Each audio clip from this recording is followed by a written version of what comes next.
So we'll continue our discussion on Mukunda-Mālā-Stotra.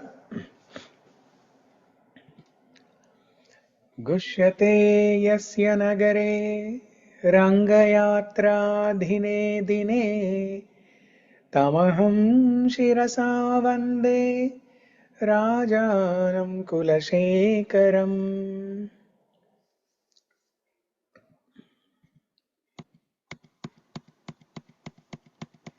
You can repeat, Prabhuji? Yeah, you can repeat. Yes. So today we'll recite shlokas from 11 to 20. Okay. Let's start with Krishno Rakshatu. Krishno Rakshatu no Jagatraya Guru Krishnam Namadvam Sada. Krishno Rakshatu no Jagataya Guru Krishnam Namadhvam Sada. Krishnena Kila Shatravo Vinihita Krishnaya Tasmai Namah. Krishnena Khila Shatravo Vinihita Krishnaya Tasmai Namaha. Krishna Deva Samuttitam Jagadidam Krishnasya dasosmyaham. Krishna Deva Samuttitam Jagadidam Krishnasya dasosmyaham. Bhavajaladi gatanam dvandvavatah. Oh, you didn't recite? Yeah. Second line. Last two lines. Next two lines we didn't answer. Krishne tishtati. Krishne tishtati vishvametadakilam. Hey Krishna rakshasvamam. Krishne tishtati vishvametadakilam. Hey Krishna rakshasvamam. Bhavajaladi gatanam dvandvavatahatanam. Sutaduhitrukalatra tranabhararditanam. Bhavajaladi gatanam dvandvatahatanam. Sutaduhitrukalatra tranabhararditanam. Vishama vishayato ye majjatām aplavanam. Bhavati sharanameko vishnupoto naranam. Vishayato e majjatam aplavanam. Bhavatu sharanameko vishnupoto naranam. Bhavajaladi magadam dustaram nistareyam. Bhavajaladi magadam dustaram nistareyam. Katamohamiti cheto masmaga kātaratvam. Kathamahamithi cheto masmaga kātaratvam. Sarasijadrishi deve taraki bhaktireka. Sarasijadrishi taraki bhakti eka. Narakabidhi nishanna tarayishyatyavashyam.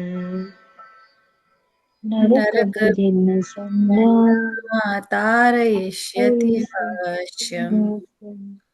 Trishnato ye madana-pavanoddhūta-mohormi-māle.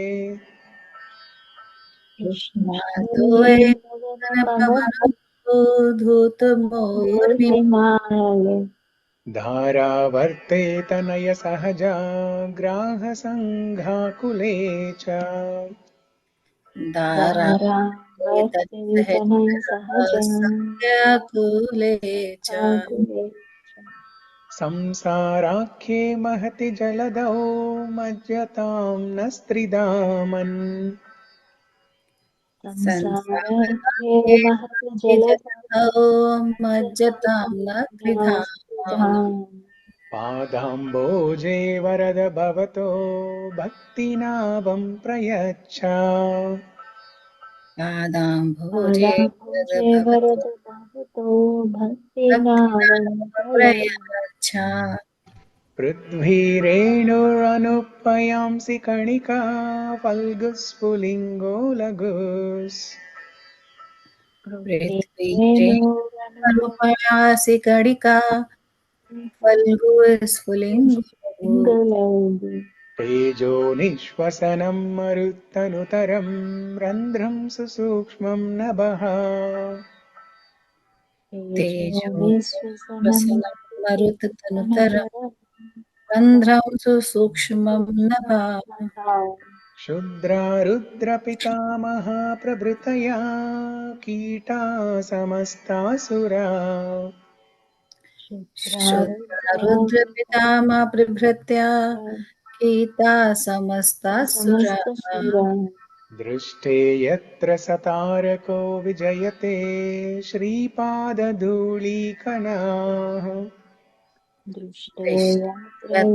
तारको विजयते श्रीपादधूलिकणा हे लोका शृणुत प्रसूतिमरणा व्याधेश्चिकित्सामिमाम् हे लोका शृणुता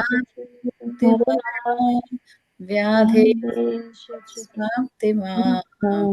योगज्ञासमुदाहरन्ति मुनयो यां यज्ञवल्काधया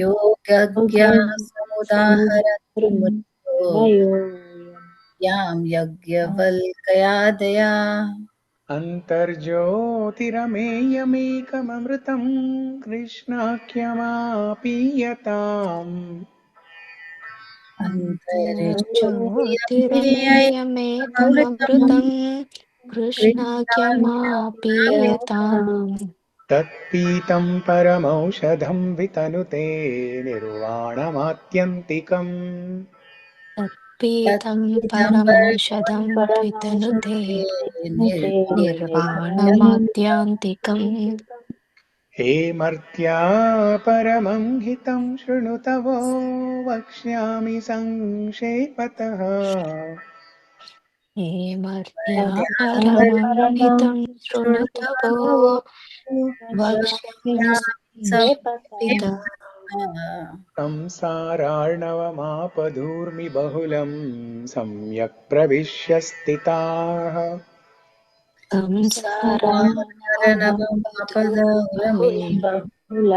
सम्यक् प्रविश्य स्थिताः नानाज्ञानमपास्य चेतसि नमो नारायणायेत्यमुम् नानाज्ञानमुपास्यते नमो नारायणायेत्यमुम् मन्त्रं सप्रणवं प्रणामसहितं प्रावर्तयध्यं मुहुः मन्त्रं सप्रणवप्रणामसहितं प्रावर्तयध्वमुः नातेन पुरुषोत्तमे त्रिजगताम् एकाधिपे चेतसा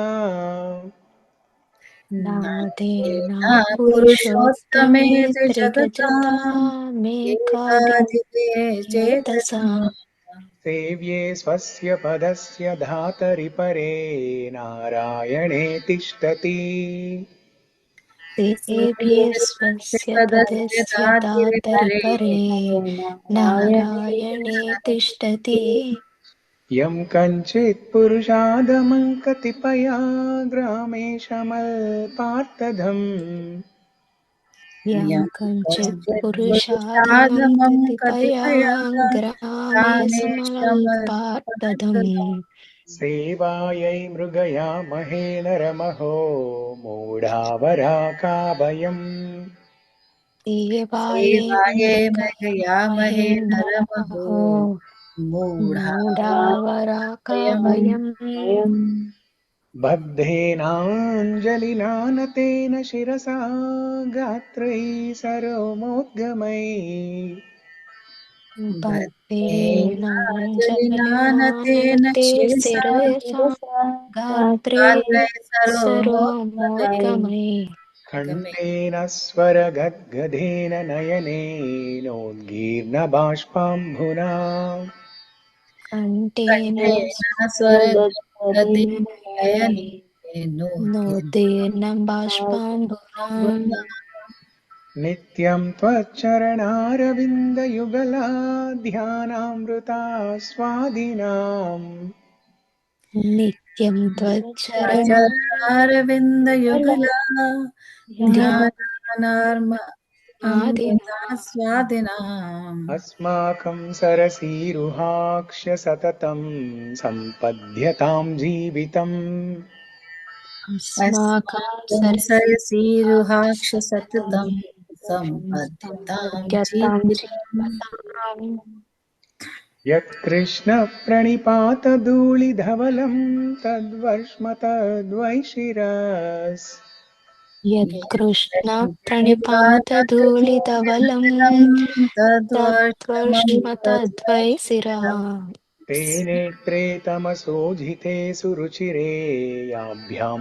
हरिर्दृश्यते स्तेनेत्रे समजो Chite निधे सुरचिरे याभ्यां हरिदृश्यते सा बुद्धिर्विमलेन्दुशङ्खधवला या माधवाध्यायिनी Khavala साम्बुद्धिर्विमलेन्दुधवला या Madhava माधवाध्यायिनी सा जिह्वामृतवर्षिणी प्रतिपदं या स्तौति नारायणम् सा जिह्वामृतवर्षिणी प्रतिपदम् या स्तौति नारायणम् जिह्वे कीर्तय केशवं मुररिपुं चेतो भज श्रीधरम् जिह्वे कीर्तय केशवं मुररिपुं चेतो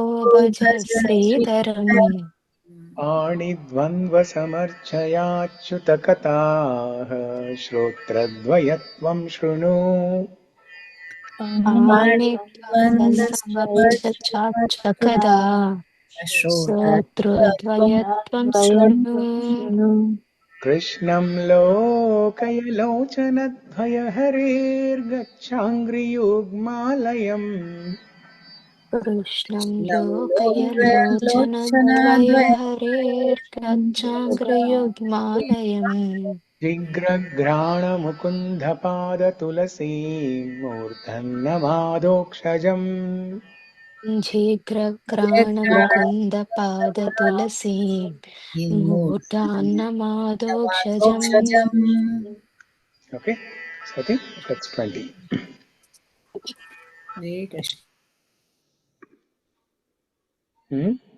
What was that? I think, Prabhuji, I just said Hare Krishna. Okay. Yeah. Okay, so let's continue our discussion on swimming in the ocean of material miseries. So yesterday we discussed about this topic or the overall theme of these 4-5 shlokas, where Kulshekar Alvar presents the situation of a living entity in the material world as if drowning in the ocean. And what's the meaning of material ocean? When we say material ocean, what does it mean? Desires. Desires, the ocean of desires.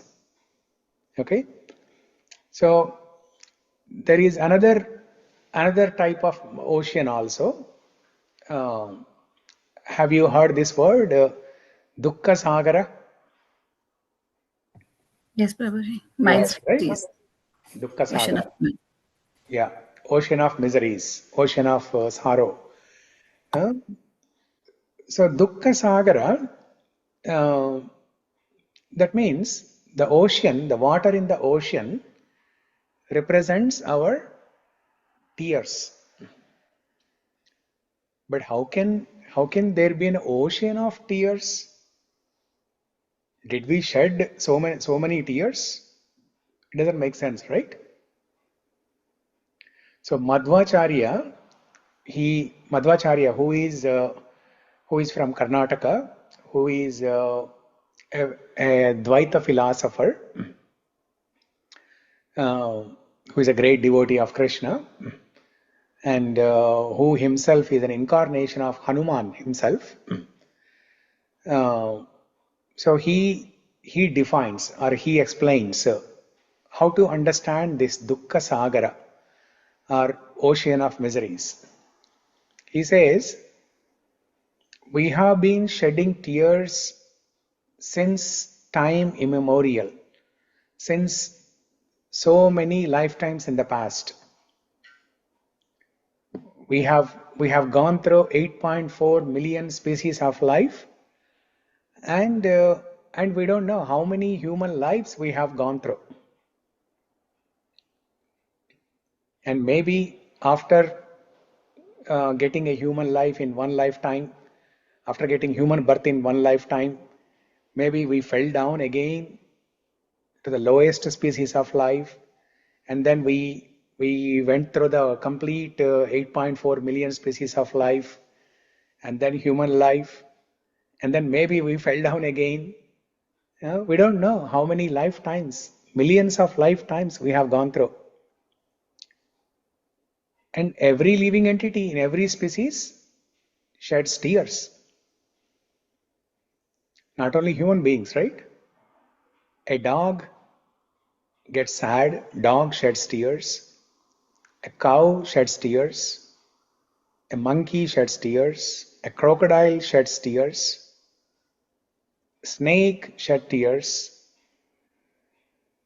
Trees also shed tears. Every living entity sheds tears. So if we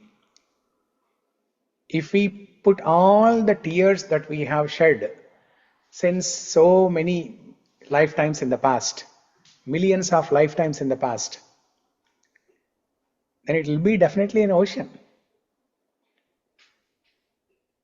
So this is the explanation given by Madhvacharya.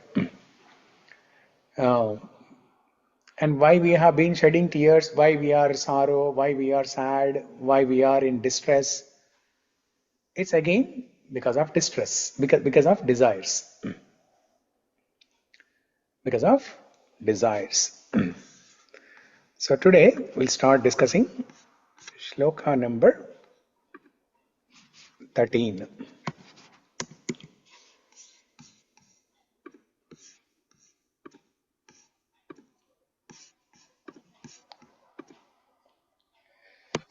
Shloka number 13. Trishna-toye madana-pavanoddhūta-mohormi-māle. Krishna ātoye madana-pavanoddhūta-mohormi-māle. dārāvarte tanaya-sahaja-grāha-sańghākule ca. dārāvarte tanaya-sahaja-grāha-sańghākule sāra-ākhye mahati jaladhau majjatām tri-dhāman. sāra-ākhye mahati jaladhau majjatām pādāmbhoje vara-da bhavato bhakti-nāvam prayaccha. pādāmbhoje vara-da bhakti-nāvam prayaccha. Okay, so Neela, can you read the translation? Yes, Prabhuji, Hare Krishna. O Lord of the three worlds, we are drowning in the vast ocean of samsara, which is filled with the waters of material hankering, with many waves of illusion, whipped up by the winds of lust, with whirlpools of wives. Hare Krishna.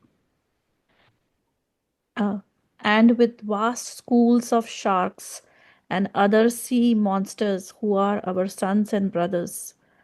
O giver of all benedictions, please grant me a place on the boat of devotion that is your lotus feet. I don't know what to say about the wives part, Prabhuji. I don't know how to feel about that. I honestly don't. Yeah. Okay, That is we'll very discuss. specific. We'll discuss. So So this is a continuation of the same theme. Kulshekhara Alvar is describing the situation of living entities in the material world, how they are suffering in the material ocean, samsara sagara. So Trishna means desire. Toya or toyam is water. So we are drowning in the waters of desires, and the desires are unlimited.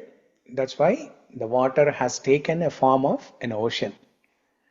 If the desires are limited, then it might be called a river, a pond, a lake. Or if the desires are even more limited, we can say the desires are like water in the glass. Like great people, advanced as we advance in bhakti, our desires will get reduced. The number of desires get reduced. So from ocean, we will shrink into a river. From river, we will shrink into a small pond. From pond, we will shrink into maybe a well. From well, we will shrink into a glass of water. And from glass of The hoof, like cow's hoof. You told that. Very good. Wow, wonderful. Good job. Wonderful. So from glass of water into, I was about to say that the glass of water will evaporate, but what you said makes perfect that is sense. better, bro. Yeah. The evaporation is better, but Yeah. I recall that day.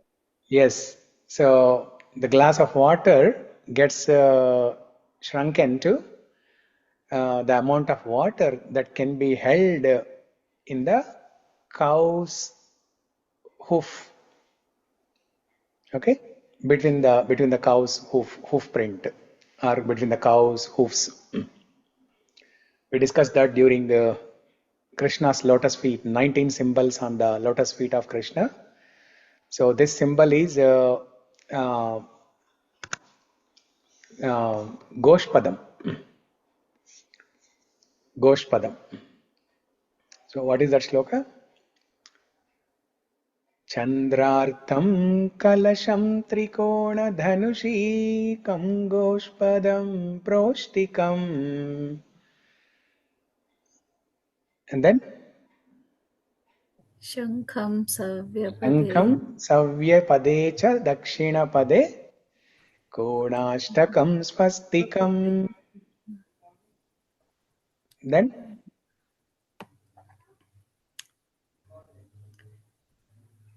11.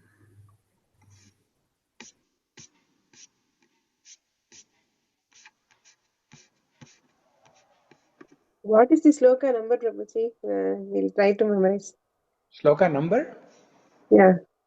No, this is not in Mukunda-Mālā-Stotra, right? Yeah, from Bhagavatam. Sir. No, this is not Bhagavatam. So this is in Sri Rupa Chintamani, written by Krishnadas Kaviraj Goswami. So Chandrartham Kalasham Trikona Dhanushikam Goshpadam Proshtikam Shankam Savyapade cha Dakshinapade Konashtakam Swastikam Chakram Chatrayavankusham Dhvajapavijam Bhurdvare Kambujam Bibranam Harimuna Vimshati Maha Lakshmyarchitangrim Bhaje. So this is in the tune of the Mukunda-Mālā-Stotra shlokas, but it can be sung in the Keyurani Nabhushayanti tune also. Chandrartam kalasham trikona dhanushi kam goshpadam proshtikam shankam savyapade tadakshinapade कोणाष्टकं स्वस्तिकम् चक्रं चत्रयवङ्कुशं ध्वजपवी जम्भूर्ध्वरेकाम्बुजम् बिभ्राणं हरिमूनविंशतिमहा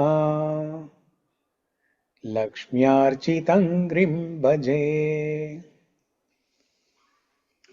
Yeah, I sent this particular slide, this particular sloka in the WhatsApp group last week.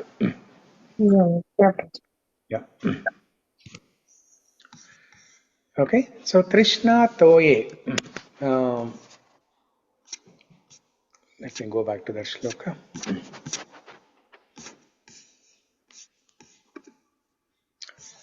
And by the way, I see all black boxes here. So maybe what you can do is you can put some nice Krishna picture, Rama's picture, or Radha Krishna's picture as your, you go to Zoom, and then in the settings, you can, just like how I have put Krishna's picture here, right? So when I turn off my video also, you can see Krishna's picture. So if you all, Good idea, Prabhuji. that will be great. Good idea, Prabhuji. We'll do that. Yeah. How to do that, Prabhuji? Please repeat once. You were telling how to do that settings. Yeah, I can show that also. Yeah.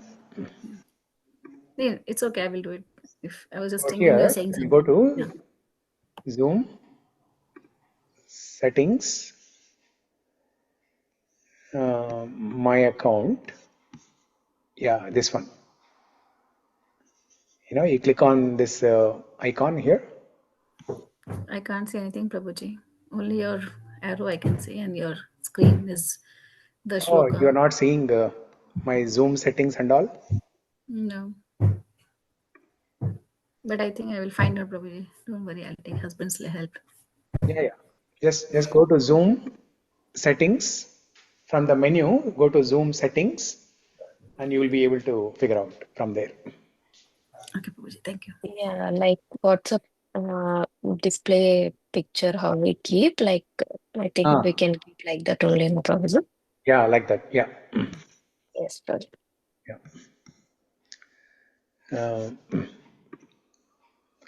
So,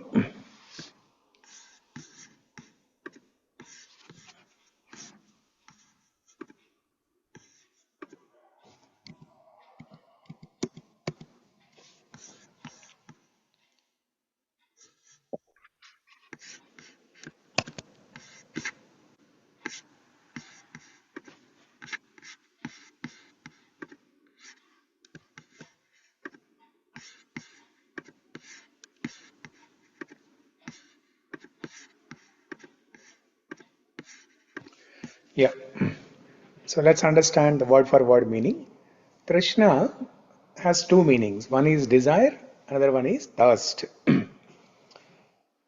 Toye, whose water, madana of Cupid, pavana by the winds, uddhūta stirred up, moha illusion, ūrmi of waves, māle rose, dāra wife, āvarte whose whirlpool, tanaya sons, sahaja and brothers, graha of sharks, sańgha with hordes, ākhule crowded, cha and sāra-ākhye called samsara, mahati vast, jaladhau in the ocean, majjatām who are drowning, na to us, tri-dhāman, O Lord of the three worlds, pada to the feet, āvarte lotus like, vara-da, O giver of benedictions,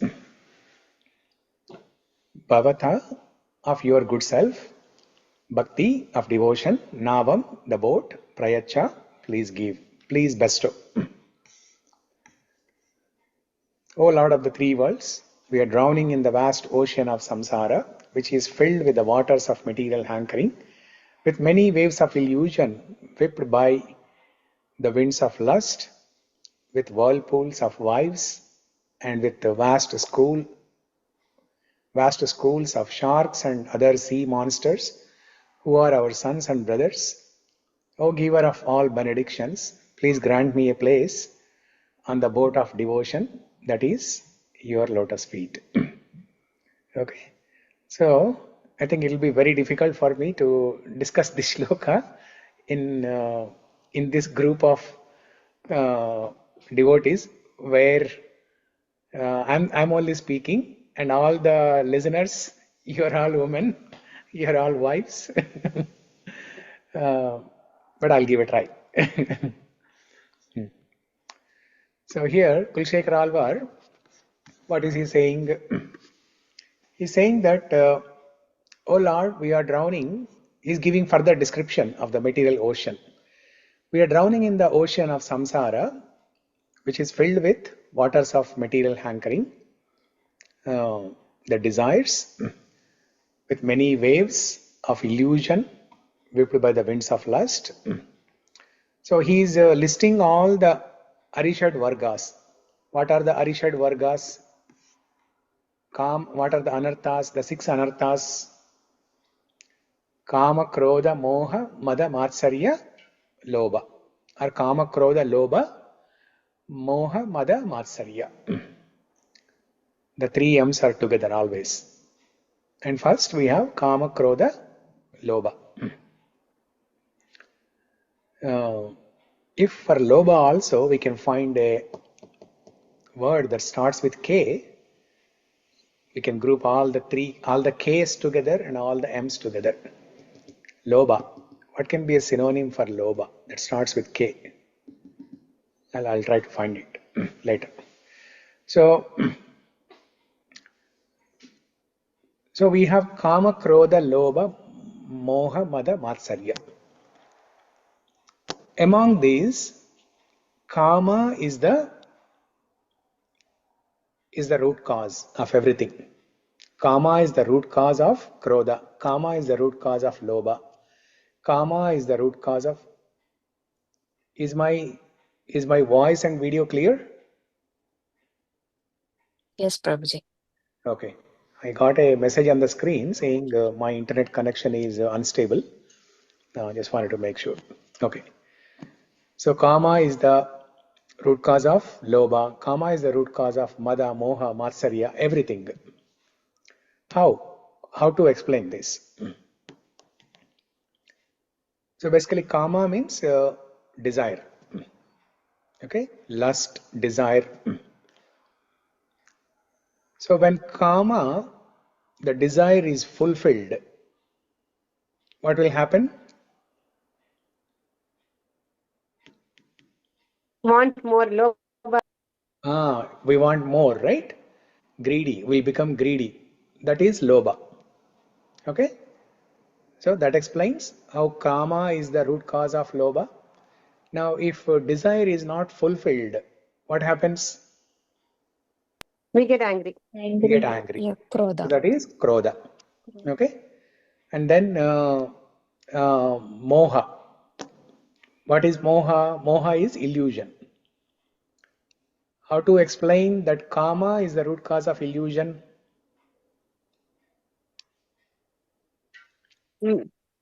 We desire something and we think that is the goal. Okay, that is one way to explain. Okay.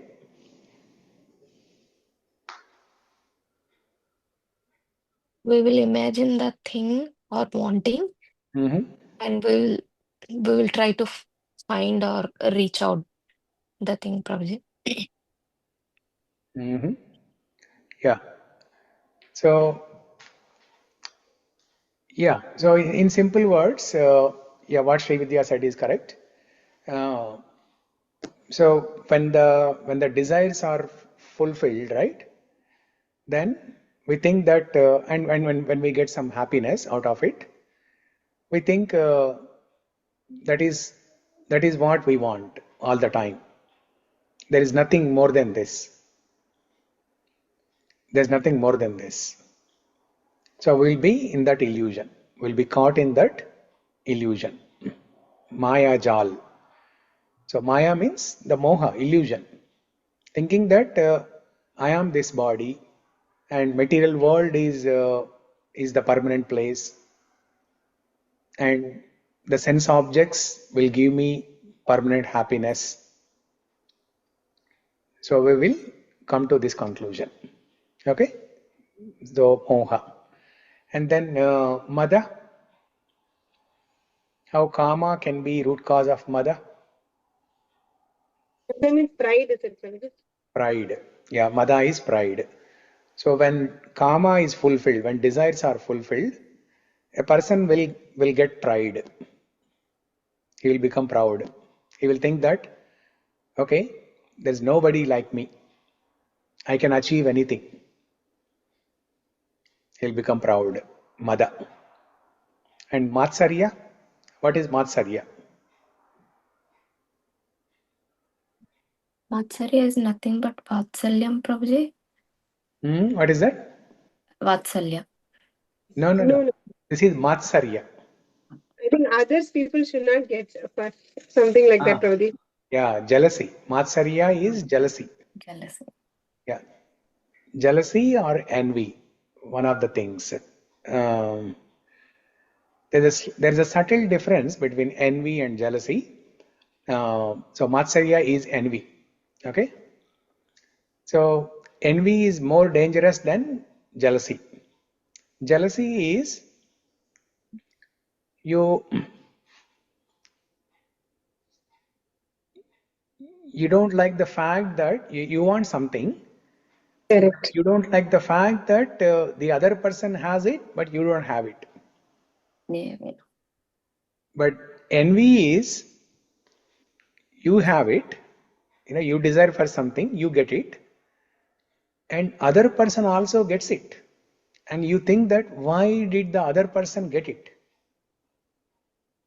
Why do they have it? Only I should have it. Only I should have it. That is matsarya. Prabhuji, all these are only for humans, or is it for other They are animals? there in other living entities also to limited degree. Yeah, they are there in other living entities also. So yeah, we see in dogs, we see this, we see in snakes. So snake is a symbolism of krodha, always hissing, poison, like anger. So all these 6 anarthas, they are there in all living entities. Okay, so like this, kama is the root cause of all the other anarthas, and these 6 are the gates to hell. These 6 are gates to hell. So if one cultivates these 6 anarthas, a boarding pass to hell is ready for them. So in Bhagavad Gita, Arjuna asks a question. Oh Krishna, in 3rd chapter, in Karma Yoga chapter, Arjuna asks, after hearing summary of Bhagavad Gita in 2nd chapter, in 2nd chapter, Krishna explains all different yogas: Karma Yoga, Nishkam Karma Yoga, Jnana Yoga, Ashtanga Yoga, Bhakti Yoga. He gives a summary of all yogas in 2nd chapter, and then 3rd chapter, Karma Yoga, how to act in Nishkama Karma fashion. Okay. After hearing all this, Arjuna asks a question in 3.36. Okay. Arjuna says, "Oh Krishna, when I am listening to all this knowledge, when I am cultivating this spiritual knowledge, it all looks fine. I understand it. I get this. I understand this knowledge. But when a situation comes, I still commit sinful activities, as if somebody is pushing me from behind and forcing me to engage in sinful activities. Why is that so?" Arjuna asks. So it's a valid question, right? Perfect question. So Arjuna is saying that, I'm a man of discrimination. I'm a man of discrimination means I know what is good and what is bad, what is right and what is wrong. So having some amount of spiritual knowledge or scriptural knowledge, I can discriminate between good and bad. But still, when there is a situation and I know that if I commit that action, it's a sin. I know the consequences also. I will incur sinful reactions. I will suffer. I know that it's bad. I know that there will be sinful reactions. I will incur papa, but still I'm helpless. I will still go ahead and commit that action as if somebody is pushing me from behind and forcing me. Why is that so? And then Krishna gives a very beautiful philosophical discussion in the next 5-6 shlokas.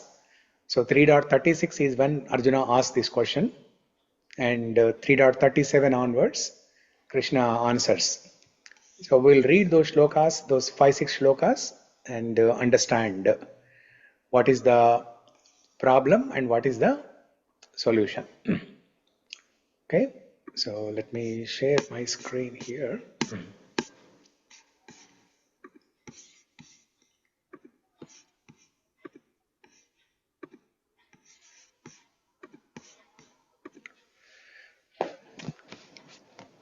So let's read all the shlokas first, and then we'll read the translations like a story. I will read 2 lines and then you repeat after me, okay? Arjuna uvacha atakena prayuktoyam papam charati purushaha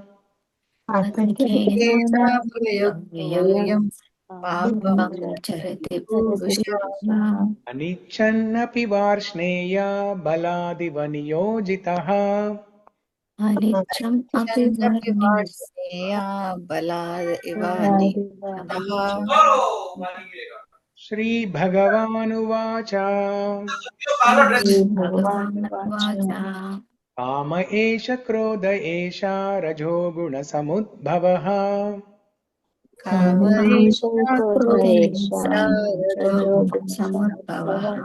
Mahashano mahapapma vidyenam iha vairinam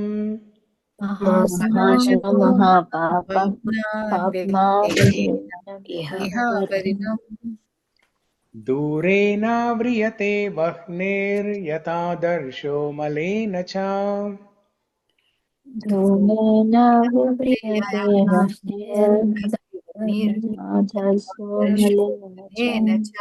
Yatolbhena vrito gharbhas tata tene damavritam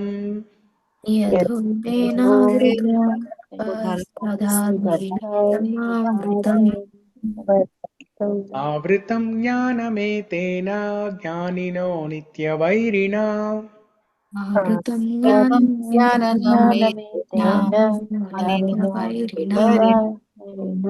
Kamarupena kaunteya dushpurena nalena cha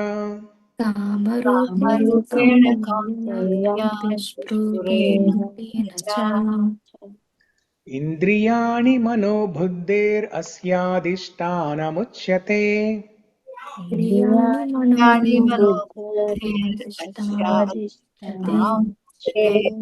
Etairvimohayatyesha jnanamavritya dehinam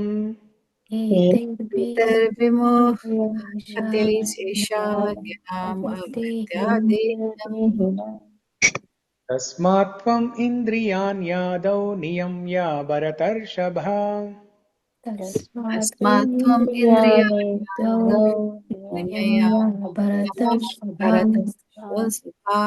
Papmanam prajahihyenam jnana vijnana nashanam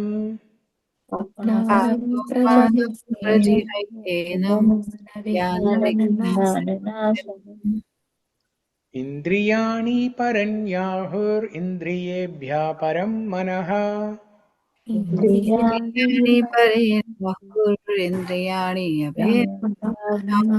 Manasastu para buddhir yo buddhe paratastu saha.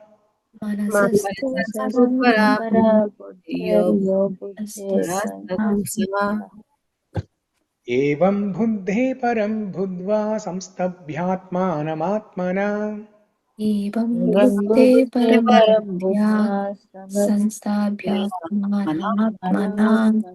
shatrum mahabaho kamarupam durasadam.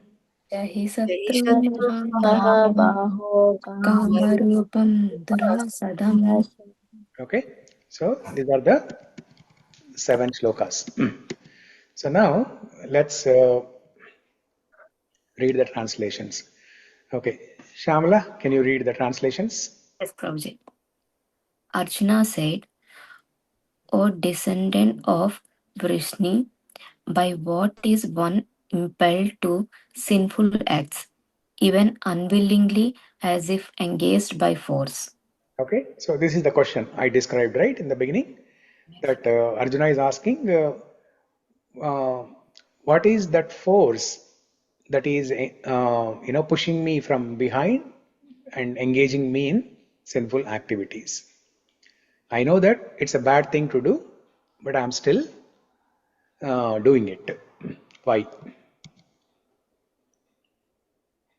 The Supreme Personality of Godhead said, it is lust only, Arjuna, which is born of contact with the material mode of passion and later transformed into wrath, and which is all devouring sinful enemy of this world.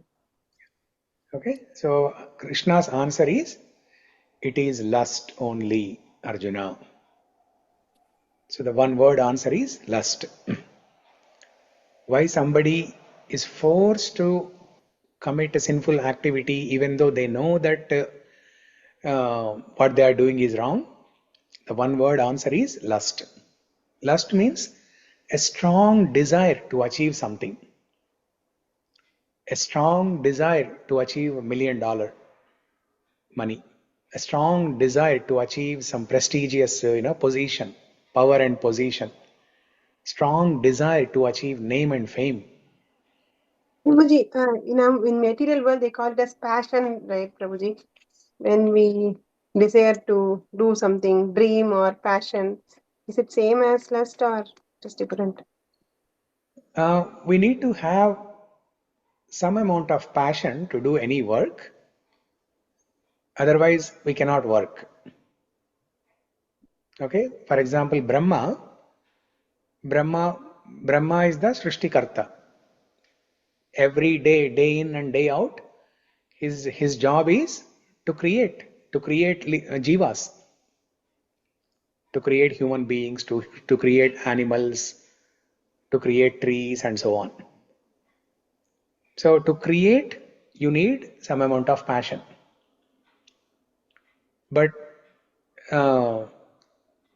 this lust or strong desire to achieve something, this is more than passion. It is overdoing, doing more than what is needed. Ugra karma. Just to do what is needed, just to do the needful, you need some amount of passion. But having more than that, like Rajoguna, like Satvaguna is required, but Rajoguna. No. Passion means Rajoguna. You need Rajoguna to create things. You need Rajoguna to write a software piece of code. Is it not Satvik, Prabhuji? Like doing something. What is that? Is it doing something? Is it not Satvik, like writing software or creating something? Is it not Satvik? Is it Rajoguna? No. Whenever you are creating anything, it's always in Rajoguna. Okay. Yeah. So even the so-called Sattva guna is also contaminated in the material world. We think that Sattva guna is the best, but Sattva guna is also contaminated. Any activity that we do in Sattva guna, that is also contaminated. That's why 17th chapter, Krishna says, everything that you do in the three modes of material nature, Sattva, Rajo and Tamas, in all these three gunas, is contaminated. That's why you offer the result of your work to me by saying Om Tat Sat.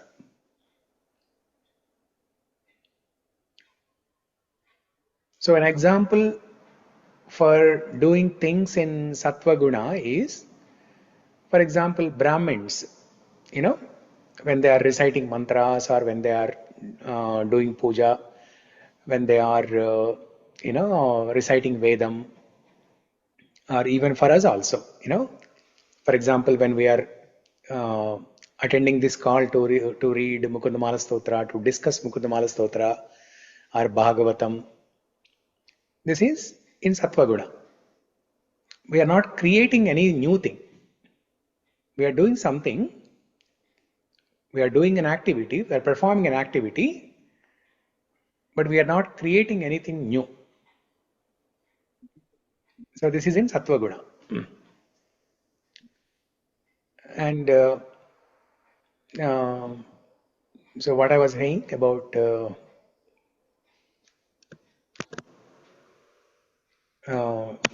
that lust, right? Krishna's answer in 3.37. So Krishna says it is lust only. That means a strong desire to achieve something.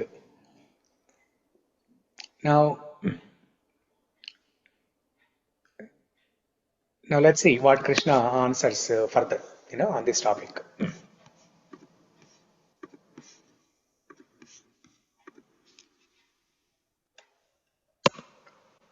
Okay, yeah, you can read this also. Okay.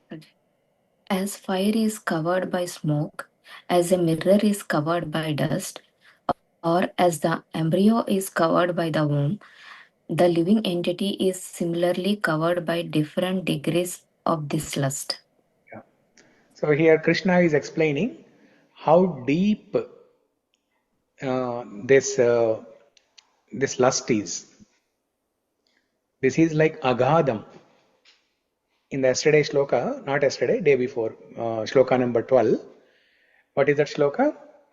Bhavajaladimagadam dustaram nistareyam katamahamiti cheto masmaga kataratvam. Bhavajaladim agadam. I am drowning in this ocean of desires, and the depth of the ocean, it's agadam. It's very deep. Krishna is explaining here how deep that lust is. It is just like fire covered by smoke. In winter season, you can see, especially on a Sankranti day, when on a bogi day, when somebody is doing the bogi mantalu, and then there is a fog, mist all around, because it's a winter time. Even though there is fire, if you are standing a few feet away from it, you cannot see the fire because it's all covered by the fog, mist, or even the smoke coming from the fire itself. And mirror covered by dust. Just imagine a mirror covered by dust for a few years. Few years you have not cleaned that mirror. Let's say for 50, 100 years, nobody has cleaned that mirror. And it is kept outside. So layers of dust will be formed on that mirror and you cannot see yourself. When you stand in front of it, you cannot see yourself. Another analogy is embryo covered by the womb. Embryo covered by the womb. So the baby is is growing inside the womb, but you cannot see anything from outside. It's completely covered. Similarly, the living entity is covered by different degrees of this lust. Okay, next one.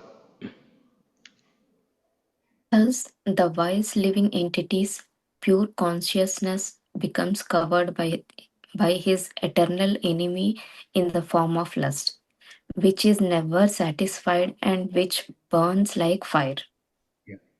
So this is like forest fire. Lust is like forest fire.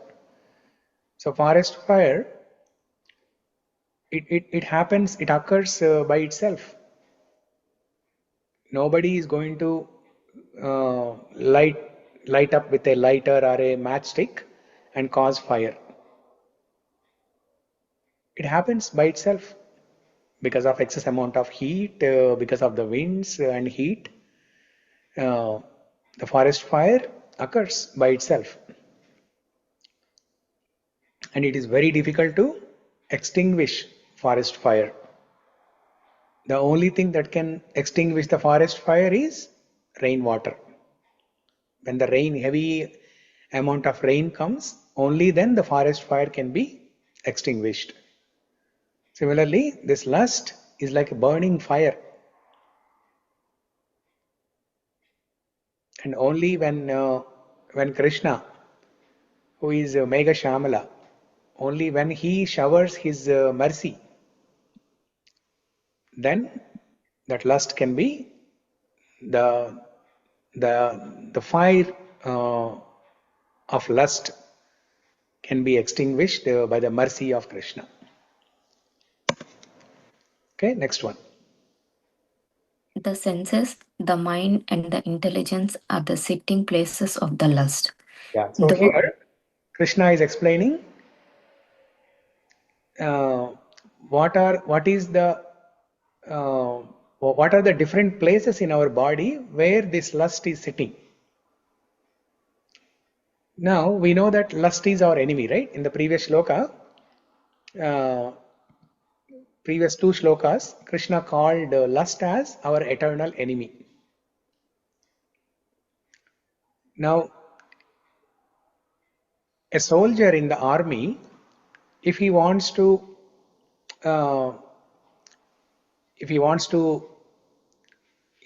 fight efficiently in the war, the first thing that he needs to know is where are the enemies located, where are they hiding. That is first thing a soldier needs to know.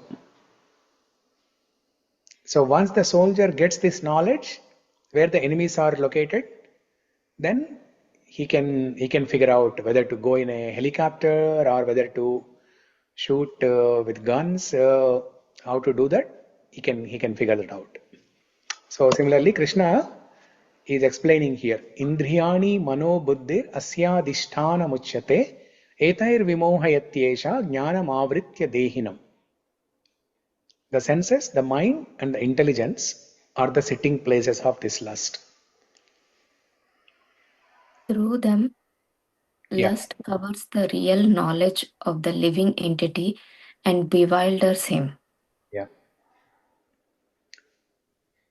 So just like dust covering the mirror, this lust covers the real knowledge and bewilders them. Illusion. Bewilderment means illusion, moha.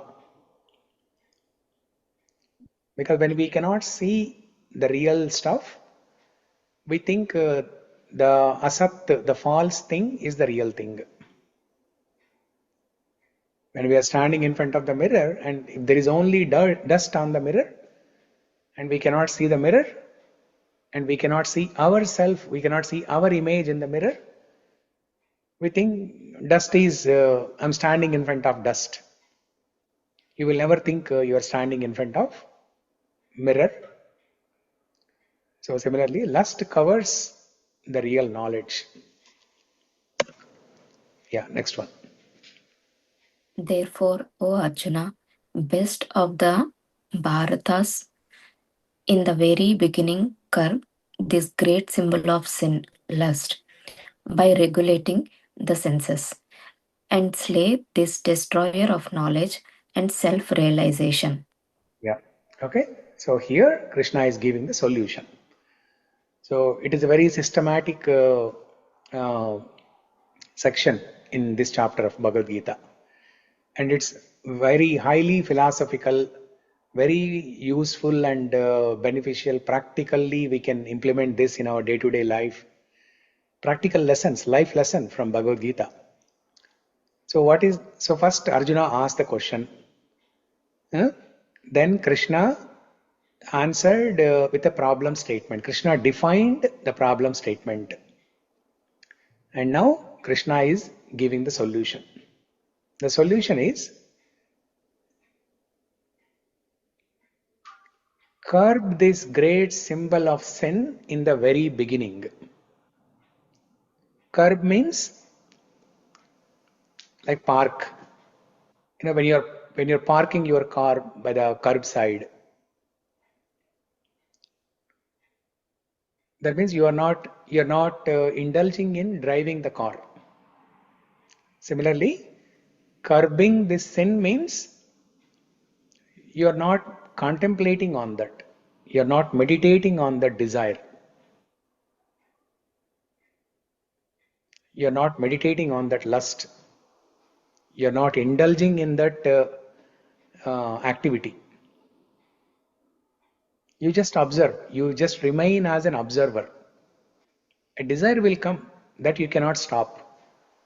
A desire will come, a thought will come into your mind that you cannot stop. But just be an observer. Don't act on it. Don't indulge in that sinful activity. If we do this in the very beginning only, then it becomes easy to control.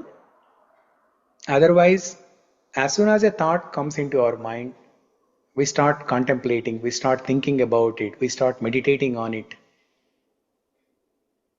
Then it becomes like the dust getting accumulated on the mirror, and we cannot see anything. We cannot see what is good and bad. We cannot see what is right and wrong, and we will just do it.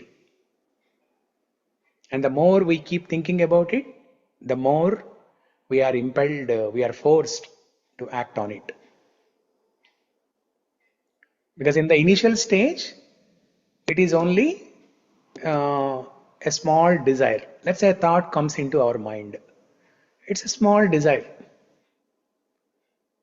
If you just ignore that desire, then you are safe. But if that small desire is meditated, contemplated upon, then the small desire turns into lust, which is very difficult to get rid of. Prabhuji, is there any way to stop? Because if we try to stop also, sometimes it will overpower us, right, Prabhuji? Yeah, I will talk about that also. 1 second. Okay, next 42. The working senses are superior to dull matter. Mind is higher than the senses.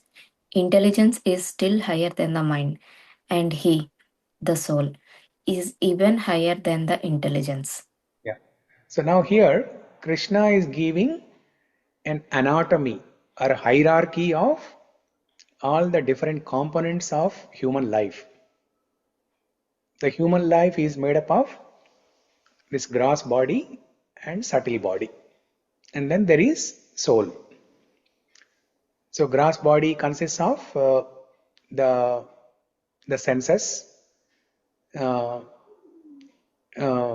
then subtle body consists of mind and intelligence, and then there is soul. So the anatomy or hierarchy is like this.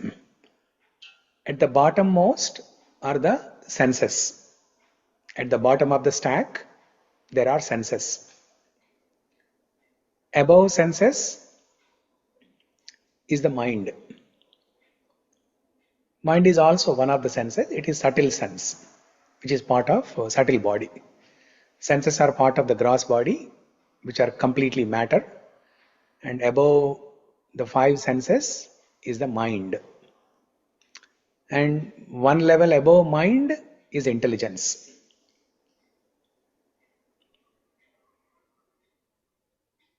And one level above intelligence is the soul.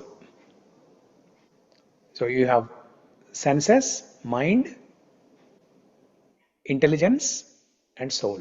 4 levels. So the senses, just above senses, who is there just above senses? Mind. So mind is the culprit. Mind is always navigating the senses to engage in sense gratification. And above mind is the intelligence. So if the intelligence is cultivated nicely, if the intelligence is situated in in Shastra, then the intelligence will control the mind, which in turn will control the senses properly. In the absence of good intelligence, the mind will be guided improperly, and mind will navigate the senses improperly, incorrectly. So the solution is top-down approach. You have to start from intelligence. You have to cultivate intelligence. How do we cultivate intelligence? By reading scriptures, by reading Bhagavatam, Bhagavad Gita, and we are doing every day by reading Mukunda-Mālā-Stotra right now, and very soon we will get into Bhagavatam. So this is cultivating good intelligence. So jnana, in simple words, jnana. So we'll read the translation of the last sloka, and then we'll discuss more about this and the question asked by Srividya.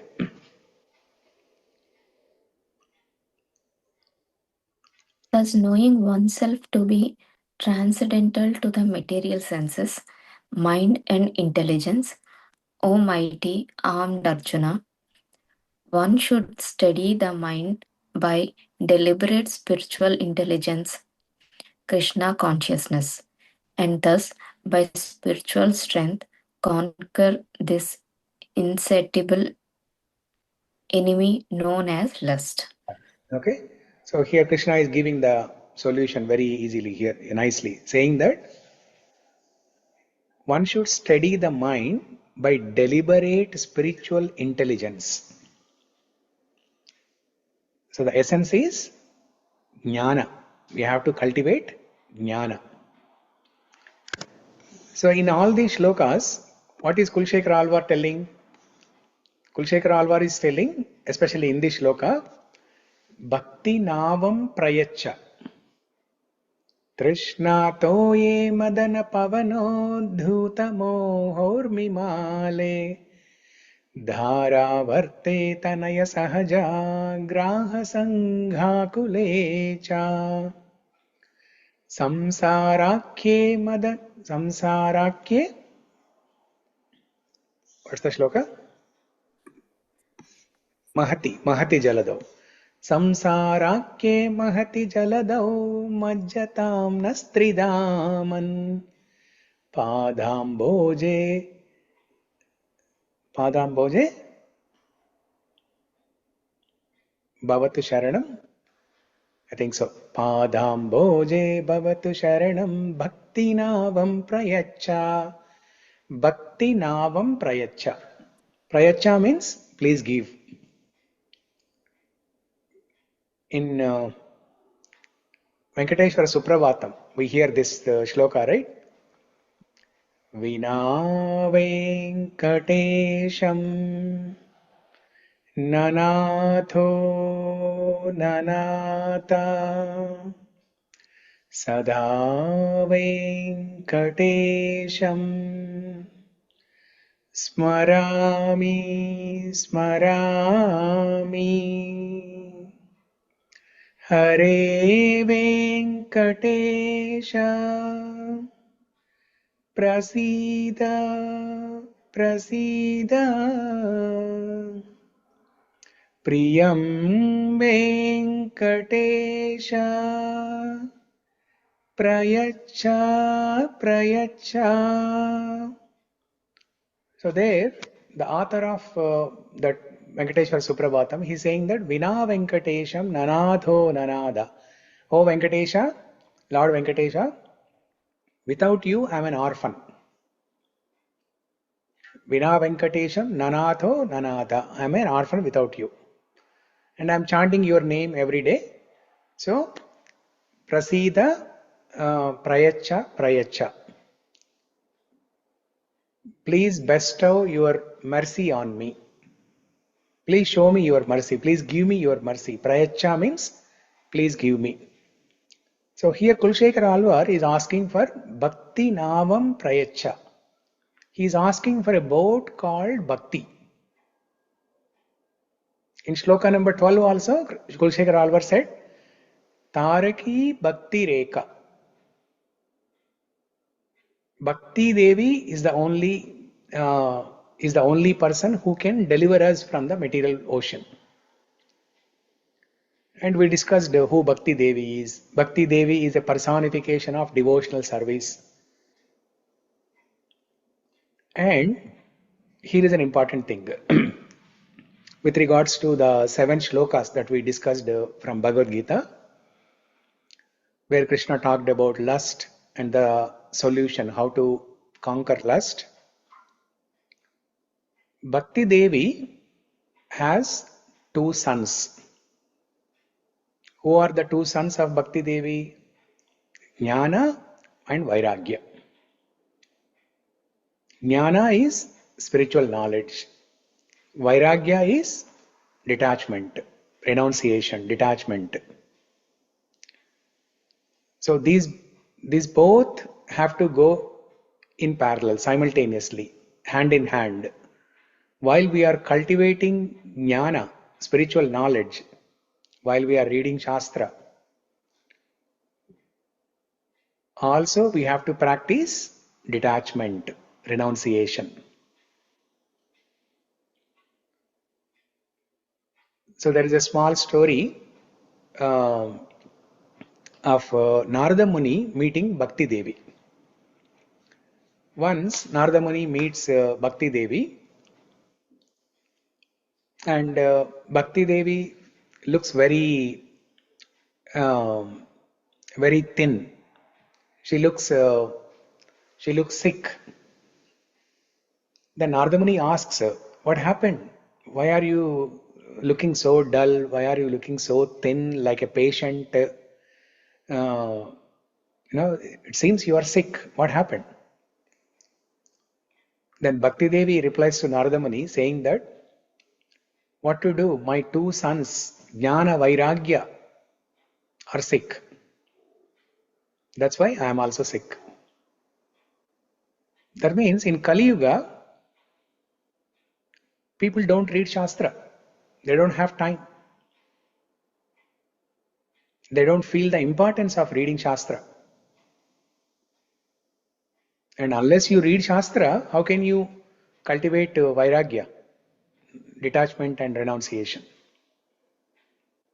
Now, when I say renunciation, Vairagya, don't think that you have to take sannyasa or you have to become a sannyasini. No, don't think that way. You can still continue doing what you are doing. You can still remain staying where you are. But internally, you can develop a sense of detachment. Internally, you can develop a sense of detachment. So it is mentioned that Bhakti Devi actually appeared in South India. First, Bhakti Devi appeared in South India in Kali Yuga. she appeared in Dravida Desha. Where is Dravida Desha? Srividya? Tamil Nadu, Prabhuji. Tamil Nadu. Yeah. So that's a good news, especially for you, who is a Tamil speaking person. Yeah. Neela, you're also Tamil speaking, right? Or your husband? My husband, Prabhuji. Okay. And you are from Kerala? Mumbai, Maharashtra. Maharashtra. Okay. Yeah. So Bhakti Devi first appeared in Dravida Desha, Tamil Nadu, South India. And this Bhakti was propagated predominantly in the very beginning by Alvars, the 12 Alvars, including our dear Kulashekar Alvar. And Ramanujacharya was the first prominent Acharya of this prominent Acharya and propagator of Bhakti. And then after that, Bhakti Devi tells that as I moved from Tamil Nadu to Karnataka, I reached to the peak point. That means Bhakti has reached to the peak point in Karnataka. When Madhvacharya started propagating Krishna Bhakti, exclusively Krishna Bhakti, in Udupi and surrounding areas, in Madhva Sampradaya, teaching Dvaita philosophy. Ramanujacharya was teaching Advaita philosophy, Vishishta Advaita philosophy, whereas Madhvacharya was preaching Dvaita philosophy, exclusively Krishna Bhakti. So Bhakti Devi said, I have reached a peak point in Karnataka, and then as I was going to other places, as I was traveling to north, and when I reached to Maharashtra, Gujarat, places like this, I became weak. I became weak, especially Gujarat area, where there's a lot of prosperity, lot of wealth. As we all know, right? Gujarat people, they are very rich. They have a lot of businesses. They are very rich. So it is mentioned that Bhakti, as she was traveling to these places, it was completely neglected and it became weak. And then again, as Bhakti Devi started traveling further north and reached Vrindavan, Bhakti Devi got rejuvenated in Vrindavan. So, Prabhuji, but the irony here is, really she moved, Prabhuji. Karnanidhi, Chief Minister and all, they used to propagate there is no God. yeah. Periyar, have you heard, Prabhuji? Periyar, person, Periyar. Yeah. So he propagating, saying that there is no God, and then there were so many followers. Yeah. That is how they the election. And then even now Stalin is there, right? His father, Karnanidhi. I don't know, inside their home they might be praying and all, but outside they come and say there is no God, especially Hindu gods they are against. Yeah, With yeah. somebody, They're propagating Christianity. yeah, they silently support Christianity and Islam, but it's straightforward. They'll say it is like all myth. They are all foolish people like that. They come and talk and many people support them also. Yeah. So after independence, it happened. Yeah. So why it has happened? Because now Bhakti Devi is in Vrindavan. Yes, she moved. Yeah. Bhakti Devi is in Vrindavan, where she is rejuvenated and she is nourished properly. That's why all other places we see Bhakti Devi is weak. Still, there are many people, but the people who are in power, they do such things. Yeah. Not sure. Yeah. And after Bhakti Devi was rejuvenated in North India, and that Bhakti again has spread to other places like Maharashtra, Gujarat, where previously Bhakti Devi was weak. Now the Bhakti has spread into these places also. and especially 14th century, 15th century, when Vallabhacharya started Vallabh Sampradaya, and in Gujarat also some other Sampradaya. Then Bhakti Devi got rejuvenated there also again. Now she came to US also. Now she came to US also. Yeah. So basically the essential point is Jnana and Vairagya, who are the two sons of Bhakti. And that is what Krishna is telling in that shloka in Bhagavad Gita, the 3rd chapter shloka. Intelligence. We have to cultivate intelligence. That means we have to cultivate spiritual knowledge. That's the essence. Okay, and it's 10:06. So I will end with one last point about dārāvarte tanaya-sahaja, about wife being compared as Whirlpool, and and son and brothers are compared to sharks. Why Kulshekar Alvar is comparing? we gave a trailer of this yesterday towards the end of the class. We gave a trailer of this. You missed that, Srividya. Yeah. Yeah. So wife, I mean, there are two different perspectives how you can understand this. One is when Kulshekar Alvar says wife is like Whirlpool. On a positive note, as we all know, husbands, especially in Telugu, they say, right? వాడెప్పుడు భార్య చుట్టూ తిరుగుతుంటాడు. That means the husband is always circumambulating the wife. That means the husband likes the wife so much, and he obeys the instructions of wife. He makes her happy, he pleases her, and he does whatever the wife asks him to do. He fulfills the desires of the wife. The husband brings nice gifts to the wife, like jewelry and saris and so on. The husband takes the wife on vacations. So many things. These are all on paper only, Prabhuji. Really.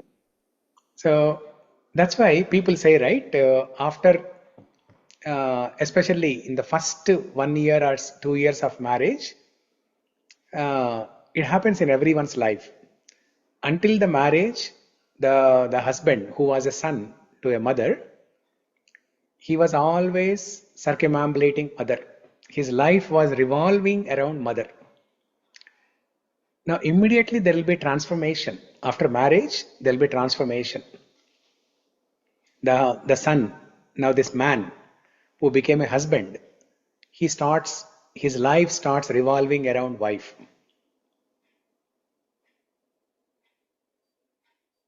Now what's the nature of a whirlpool? The whirlpool is, it's going in circles, right? It's going in circles. It's a concentrated air, heavy, high density air, and it's going in circles. That's whirlpool. Mixed with water, air, it's going in circles.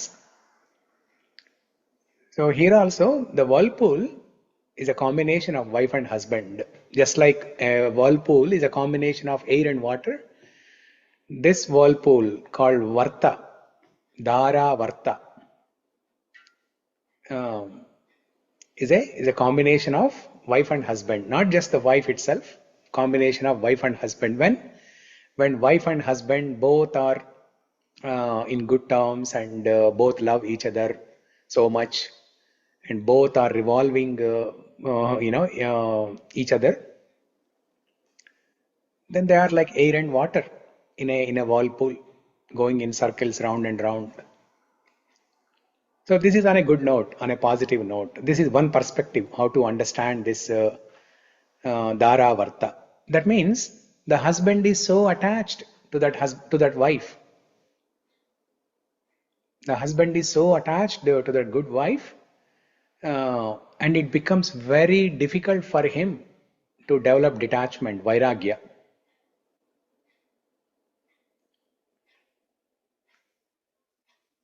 Let's say somebody is caught in the whirlpool, in a sea or ocean.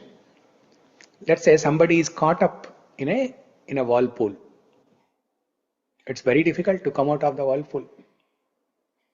So that is what Kulshekhara Alvar is indicating here. That is one side on a good note.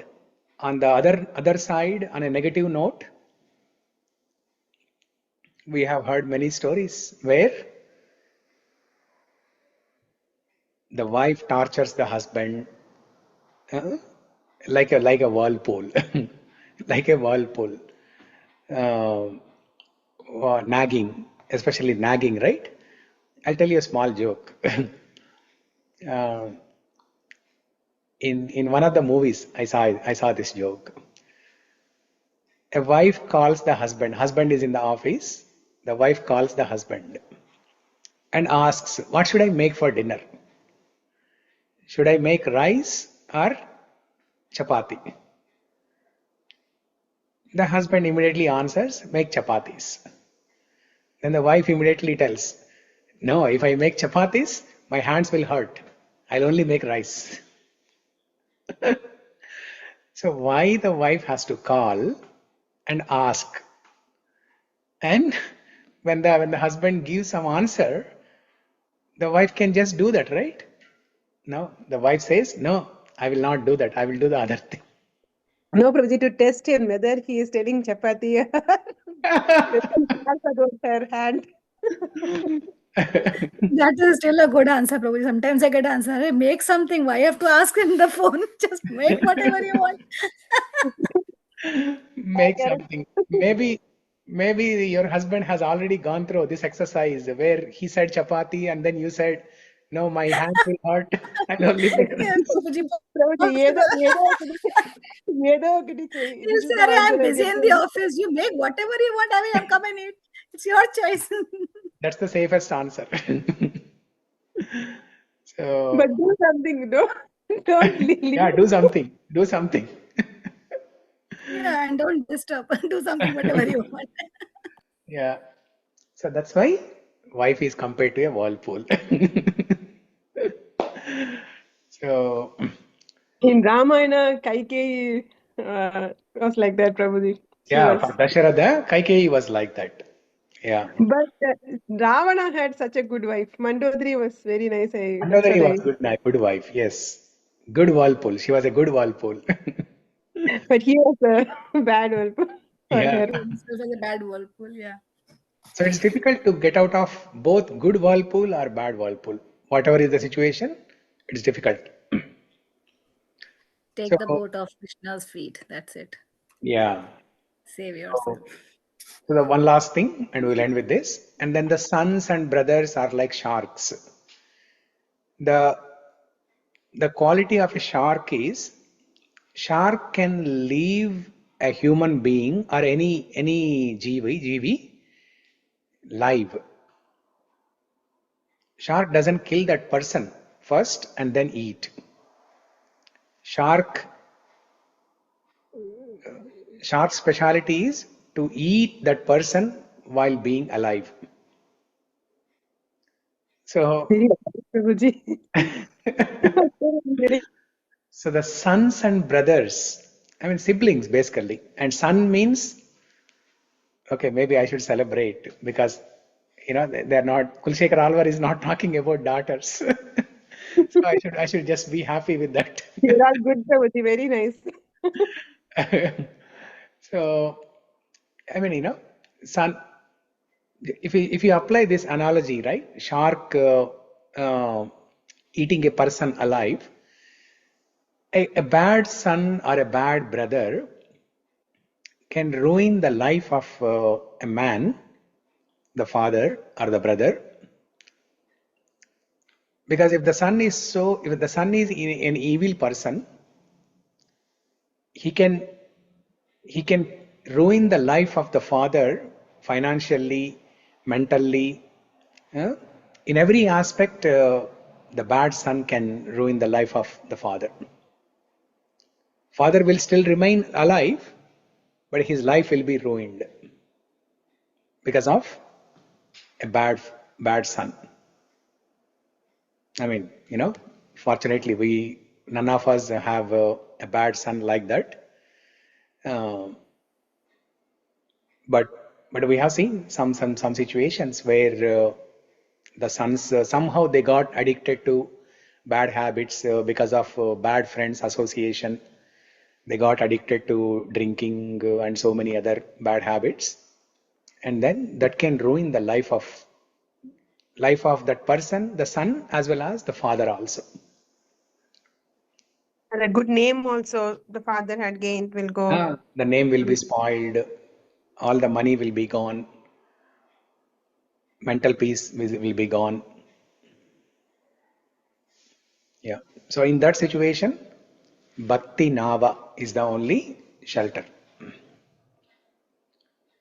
Okay. So I think we are so late today, 10:17. We can conclude here. Mangalam Kosalendraya Mahaniya Gunatmane Chakravarti Tanujaya Sarvabhaumaya Mangalam. Mukunda-Mālā-Stotra ki jai. Shekhar Alvar ki jai. Thank you everyone for joining. Hare Krishna. We'll continue tomorrow. Hare Krishna. Prabhupada ki jai. Prabhupada ki jai.